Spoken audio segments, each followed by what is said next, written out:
देखिए, किसका घर हम नहीं जानते, किसका घर है हम नहीं जानते हैं, लेकिन बिना जाने हुए बता सकते हैं कि जिसका भी घर होगा उसके घर में कोई पढ़ लिख कर नौकरी कर रहा होगा। अगर नहीं नौकरी कर रहा होगा तो उसके पास यहाँ जमीन होगा खेती होती करने का।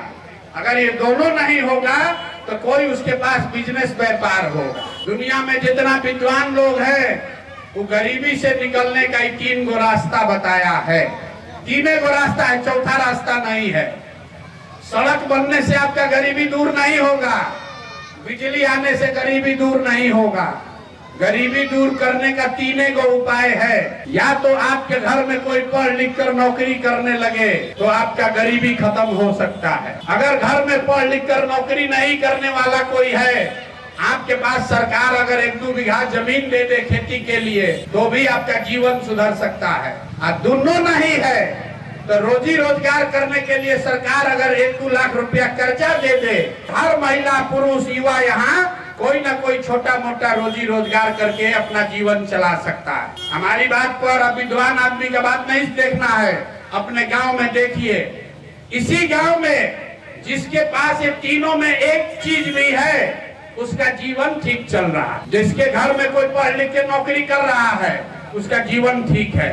जिसके पास खेत जमीन है उसका जीवन भी ठीक चल रहा है। जिसका दुकान दौरी बिजनेस व्यापार है उसका जीवन भी ठीक चल रहा है। लेकिन यहाँ बैठा हुआ ज्यादातर आदमी, इस गांव में अगर 100 आदमी रहता है तो 100 में 60 आदमी ऐसा है जिसके पास इन तीनों में तीनों चीज नहीं है। ना उसके पास पढ़ाई है, ना खेती के लिए जमीन है, और ना रोजी रोजगार के लिए पैसा पूंजी है। तो आपका गरीबी खत्म होगा कैसे? चाहे सरकार सड़क बना दे कि बिजली ला दे, 5 किलो अनाज दे दे कि सारी बात दे, आपका गरीबी खत्म नहीं हो सकता है। गरीबी खत्म तब होगा जब आपके पास पढ़ाई हो, रोजगार हो। तो वोट आपको उसके लिए देना है, लेकिन आप वोट देते हैं नाली के लिए, गली के लिए, 5 किलो अनाज के लिए। इसीलिए आपका गरीबी खत्म नहीं होता है। यही बात 3 बरस से समझा रहे हैं।